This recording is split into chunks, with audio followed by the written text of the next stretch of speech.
Emily, Sam, time to get up. Breakfast. Come on, kids. Who could that be? That's strange. What is there? My goodness. My waffles. Maybe I've got enough time for a couple of Legos and maybe the crossword puzzle. That sounds like a good idea. Oh, who could that be? Hello? Hello? Hello? Oh, don't waste my time. At least I've got my... Where are my Legos? Buster! Buster, get in here!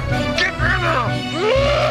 And with highs in the 70s, it looks like another sunny day out here in the suburbs. But hey, kids, it looks like there is a cloud in that silver lining. Police report this morning that several homes in the area have been broken into just this morning. And although officials can't say yet whether the invasions have been the work of a highly organized group or one determined individual, they do know that the only thing that has been taken at this point is, get this, waffles.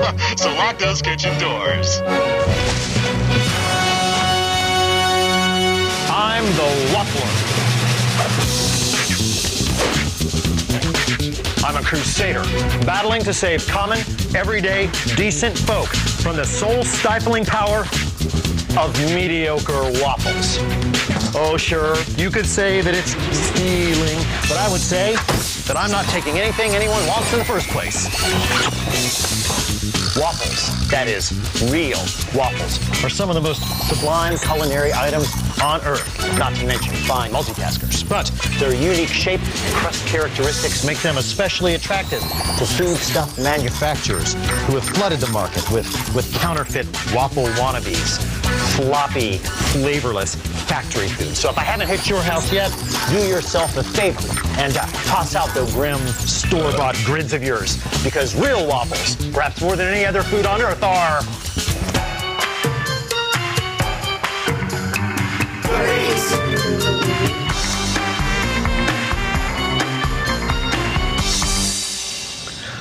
Waffles distinguish themselves by virtue of a curious and curiously effective shape.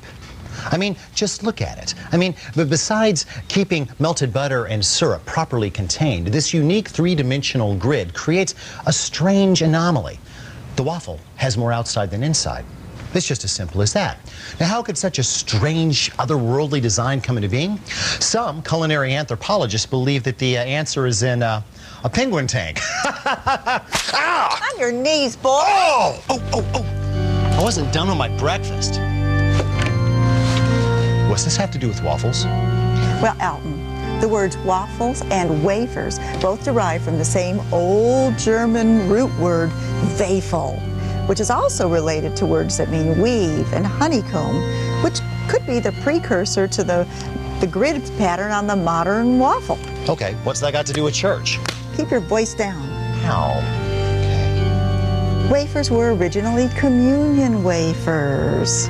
Back in the Middle Ages, the monasteries were in charge of baking the communion wafers, but they were one of the few foods that people could eat during fasting periods, so there was a big demand. Eventually, the secular bakeries got into the act and they started making them bigger and fancier with elaborate designs and patterns on the top. Makes sense. Oh! Such wafers are still associated with certain celebrations in Europe, such as the 12th Night celebration, that's celebrated in places like Holland, where the original pilgrims first hung out for about 10 years before coming to the New World. Yeah, we did a show on donuts and dealt with that whole Holland thing. Come on. Oh, I wish you'd quit that. The German Waffle became the medieval French Waffle, which eventually became gaufrette. Now, the closest thing we have to gaufrette in the United States is the ice cream cone. Oh, speaking of... S'il vous plaît. Merci. Merci. Whatever. Wow. Well, look at your ice cream cone. See the waffle shape? Sure, but this isn't French. This isn't European. I mean, the ice cream cone was invented at the 1904 World's Fair in St. Louis by a Syrian pastry maker. Besides, how did we get from this thin, crispy wafer to the big, soft, beautiful waffle? Well, what had started as a Catholic symbol of self-denial, eventually through secularism and free enterprise, became a nice fluffy waffle that we know today. Okay, I'll buy it. How do you like yours? Oh, I like to put a puree of wild persimmons and a sprinkling of wild hickory nuts on it. That sounds funny. Ow! Holy bother.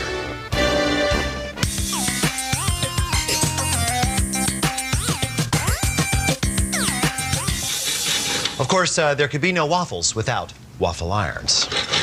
Now, the early models resembled this iron set, which is made for campers. You just heat it over direct heat, and then you very carefully move off the bottom part.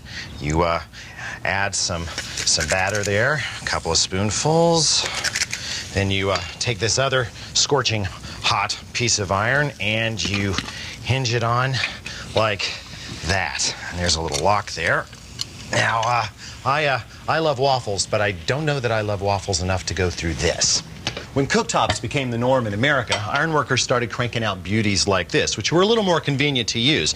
You would heat both sides over the cooktop, then you would add the batter on one side, cook it, flip it, cook it, and then take out the finished waffle. Still a lot of work. Now, the real waffle renaissance in this country had to wait for electricity. You see, after they finished saturating the American market with toasters, appliance manufacturers turned their minds to waffle irons. And by the 1940s, pretty much every household in America had one. Now, since they got really hot, they weren't really safe and aren't now, but they are extremely collectible. And models like this with ornate tops are the most desirable. Now, if you are in the market for a new waffle iron, there are a few things to consider. Follow me.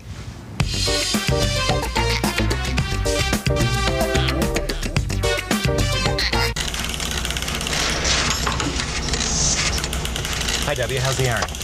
We're just finishing up the lid test, but I can already tell you, this is the one you want. This is the one I want.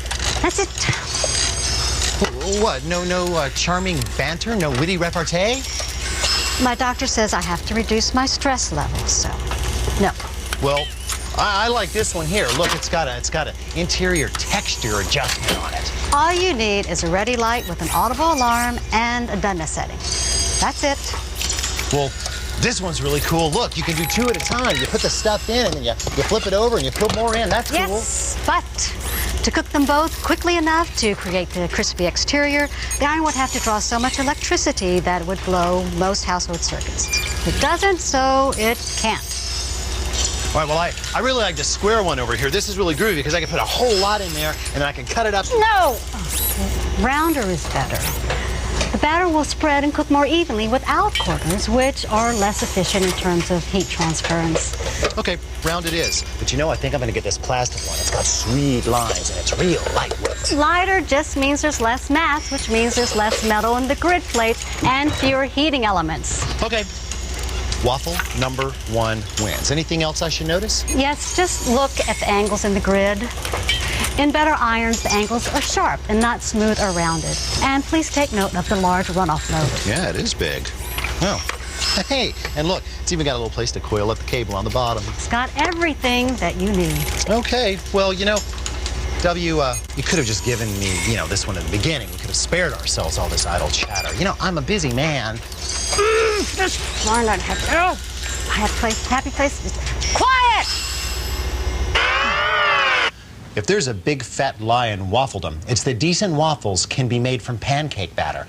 Oh, sure, they both contain eggs, flour, leavening. They're both served for breakfast. But even if you take the shape out of consideration, there are huge differences. I mean, look at this. Yeah, the pancake's brown, but it's all soft and spongy. When you look inside, it looks more like a cake. And in fact, I've made cakes from them. Waffles, on the other hand, are crisp on the outside and light on the inside. Kind of like French fries or beignets, funnel cakes, corn dogs, hush puppies, or those Dutch yummies known as donuts. In other words, waffles are fried. Only instead of cooking immersed in hot oil, they cook while encased in hot oil-coated metal. Anybody that's done any serious frying will tell you that by having a little more sugar and fat in the batter, things will fry better, and that's just what we're going to do.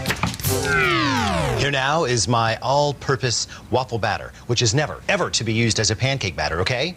Promise. Say it. Okay. Now, we will require 4.75 ounces by weight of both AP and whole wheat flour. Now, that's about a cup for you volumetric types. Anyway, I think that using a little whole wheat flour contributes a kind of earthiness that'll counterbalance some of the extra sugar that we're having to use. Now, speaking of sugar, we will need 3 tablespoons, primarily because we want extra browning and crispiness on the outside of the waffle, and a teaspoon of kosher salt. Next, the leaven.